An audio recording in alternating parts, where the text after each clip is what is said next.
Price God. ஆண்டவராகிய இயேசு கிறிஸ்து நாமத்தினாலே வாழ்த்துக்கள். ஒரு வசனத்தை வாசிக்கிறேன். லூக்கா சுவிசேஷம் 2ஆம் அதிகாரம் வசனம் 10. தேவதூதன் அவர்களை நோக்கி, பயப்படாதிருங்கள், இதோ எல்லா ஜனத்துக்கும் மிகுந்த சந்தோஷத்தை உண்டாகும் நற்செய்தி உங்களுக்கு அறிவிக்கிறேன் என்று சொல்லி தேவதூதன் சொன்ன வார்த்தை நம்ம இங்கே வாசிக்க கேட்டோம். எல்லா ஜனத்திற்கும் என்ற வார்த்தை பார்க்கிறோம். எல்லா ஜனத்திற்கும், எவ்ரி பீப்புள், எல்லா ஜனத்திற்கும். இந்த பூமியில் எல்லா ஜனத்திற்கும் ஒரு செய்தி உண்டானது என்று சொன்னால் அது கிறிஸ்துவனுடைய பிறப்பின் நற்செய்தி தான். வேறு எந்த செய்தியுமே கிடையாது. ஒரு கிராமத்துக்கு ஒரு நற்செய்தி இருக்கும், ஒரு ஒரு தாலுக்காவுக்கு ஒரு நற்செய்தி இருக்கும், ஒரு மாநிலத்துக்கு ஒரு நற்செய்தி இருக்கும், ஒரு தேசத்துக்கு ஒரு நற்செய்தி இருக்கும். ஆனால் உலகம் முழுவதற்கும் ஒரு நற்செய்தி, உலகத்தை அடக்கிய அல்லது உலகத்தை ஆளுகிற நபர்கள் யாருமே கிடையாது. ஒவ்வொரு தேசத்துக்கும் தனித்தனி ஆளுகை, தனித்தனி மாநிலம், தனித்தனி தலைவர்கள் இருக்கிறது. ஆகவே உலகம் முழுவதுக்கும் ஒரே ஒரு செய்தி நற்செய்தியாக, நல்ல செய்தியாக போனது என்று சொன்னால் அதுதான் இயேசு கிறிஸ்துவினுடைய பிறப்பாக இருக்கிறது. இயேசு பிறப்பின் நற்செய்தியை இந்த பூமி முழுவதும் எல்லா மக்களுக்கும் தேவதூதன் சொன்னான். எல்லா ஜனத்திற்கும், எல்லா மக்களும். இன்றைக்கி நான் பார்க்குற ஜாதி, மத, இன வேறுபாடு, மொழி, இப்படி பல கலாச்சாரங்கள், இப்படி பல வகையில் மக்கள் பிரிந்து கிடக்கிறத பார்க்குறோம். அன்றைக்கு மக்கள் அப்படி தான் பிரிந்து கிடந்தார்கள். ஆகவே இயேசு கிறிஸ்து ஒரு குறிப்பிட்ட ஒரு மதத்திற்கானவர் அல்ல, இயேசு கிறிஸ்து ஒரு குறிப்பிட்ட ஜாதியானவருக்கு அல்ல, இயேசு கிறிஸ்து குறிப்பிட்ட தேசத்துக்கானவர் அல்ல, மாறாக எல்லா ஜனத்திற்கும். காரணம், ஆண்டவராகிய தேவன் மதத்தை படைக்கலை, ஜாதியை படைக்கலை, மனுஷன் பிரிந்திருக்கணும் அப்படின்னு சொல்லி நினைக்கல. அவர் எல்லோருக்குமான தேவன், எல்லாருக்குமாக எல்லோரையும் அவர் தான் படைத்தார், சிருஷ்டித்தார், அவர் தான் உண்டாக்கினார். அவர் எல்லோருக்குமான தேவன் என்று சொல்லுவதில் அவருக்கு மாத்திரம்தான் அந்த மகிமை இருக்கிறது, அவருக்கு மாத்திரம்தான் அந்த வாய்ப்பு இருக்குது. வேறு யாருக்கும் சொல்ல முடியாது. ஒவ்வொரு கிராமத்தில், ஒவ்வொரு மாநிலத்தில், ஒவ்வொரு தேசத்தில் வித்தியாசமான தெய்வங்களை பேர் சொல்லுவாங்க. அந்த தெய்வங்கள் வேறு ஊரில் போய் பார்த்தோம் இருக்காது. ஒவ்வொரு மாவட்டத்துக்கும் வேறு வேறு தெய்வங்கள் பேரை சொல்லுவாங்க.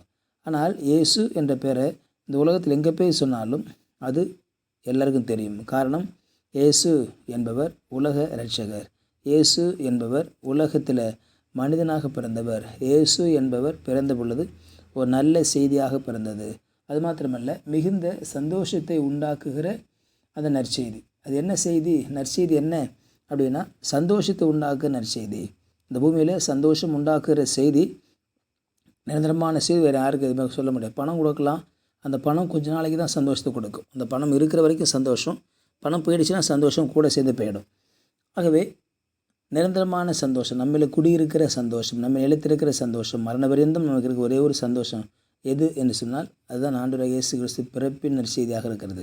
அந்த பிறப்பின் நற்செய்தி தான் இன்றைக்கு குழந்தைகள் முதல் பெரியோர்கள் வரை எல்லோரும் கொண்டாடுகிற ஒரே ஒரு பிறப்பு, அது கிறிஸ்துவனுடைய பிறப்பாக இருக்கிறது.